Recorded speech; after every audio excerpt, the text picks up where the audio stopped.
Today we are going to quickly revise the important points in central nervous system brain. I covered all the points in this part, the hind brain.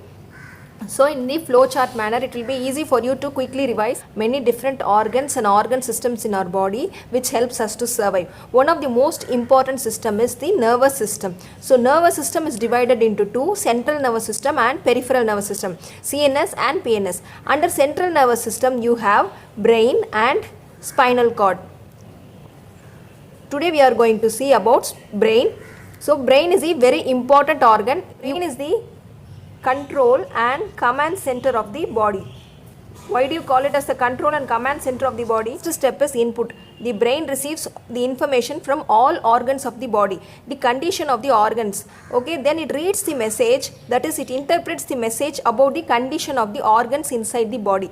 Then the output, that is the command, it sends information to different organs of the body that they all should act in a coordinated manner. So it helps in coordination, so that all the organs will act in a smooth manner, which helps the human to survive. So it receives input from all the organs of the body. It reads or interprets the messages which it receives from the organs and organ systems. Impulses, it sends messages to different organs of the body so that the whole body functions in a smooth manner. So that is why you call it as the central nervous system. This is the major organ which acts as the control and command center of the whole body.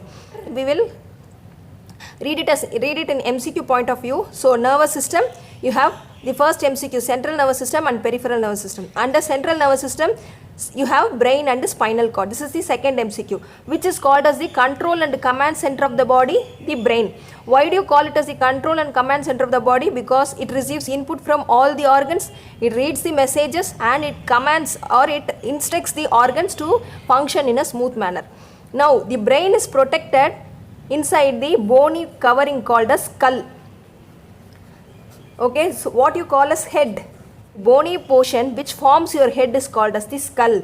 Okay, the bony portion which forms your head is called as the skull. This is eye, opening for eyes, nasal cavity and oral cavity. So this part, the bony hard part, you call it as the skull. Inside the skull you have brain. Because brain is a soft tissue, it is placed protectively inside the hard bony covering called a skull. Divided into three parts: forebrain, midbrain and hindbrain. Fore means which is present in the front and hind means back.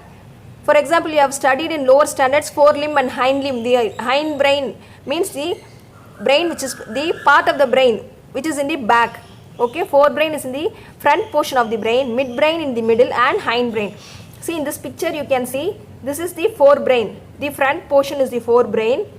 Here you have the midbrain, and in this you have the which forms the back portion of the brain. You call it as hindbrain, which forms the back portion of the brain. You call it as which forms the back portion of the brain. You call it as the hindbrain. So today we are going to see important MCQ points in hindbrain.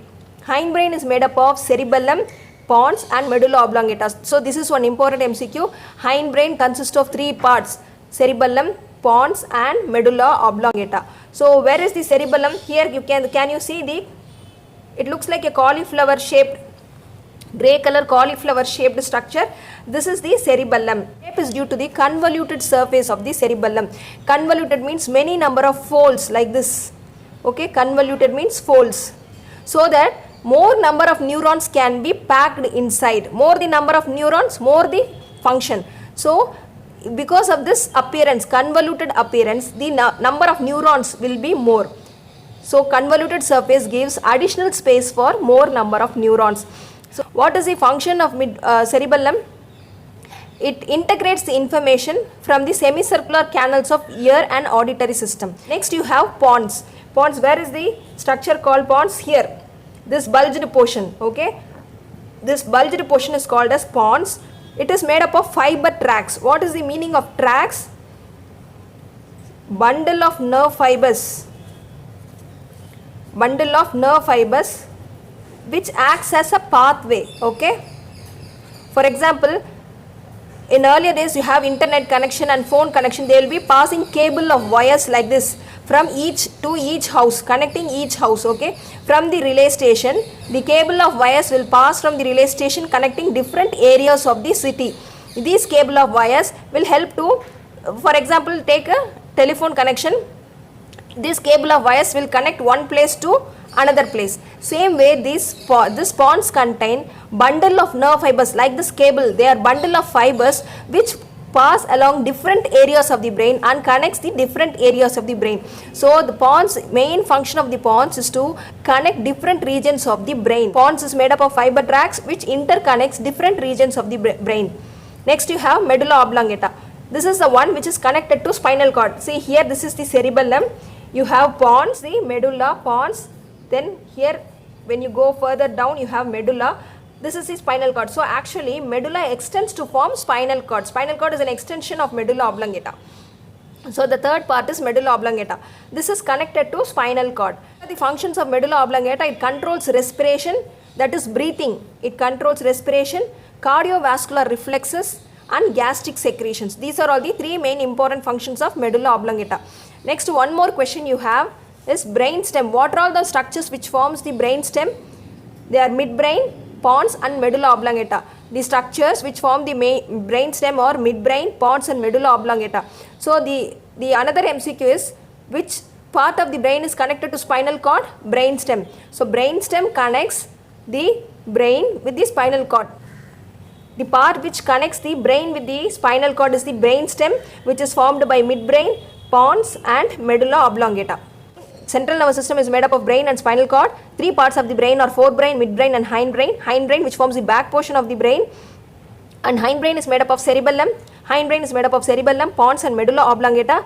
Cerebellum has got convoluted surface. It integrates the information received from semicircular canals of ear and auditory system. These semicircular canals are present in the ear. You try to remember the structure of the ear. So from there it receives the information. So it helps in maintaining the posture of the body. Okay. Next you have pons. They are made up of fiber tracts like cable which connects. You can easily remember that way. The cable which connects one area to other. These fiber tracts are bundle of nerve fibers which interconnects different regions of the brain. And finally you have medulla oblongata, which is connected to spinal cord. It controls respiration, that is breathing, cardiovascular reflexes under various conditions and gastric secretions, the secretions of the stomach. Next, brain stem is formed by three parts: midbrain, pons and medulla oblongata. Brain is connected to spinal cord with the help of brain stem.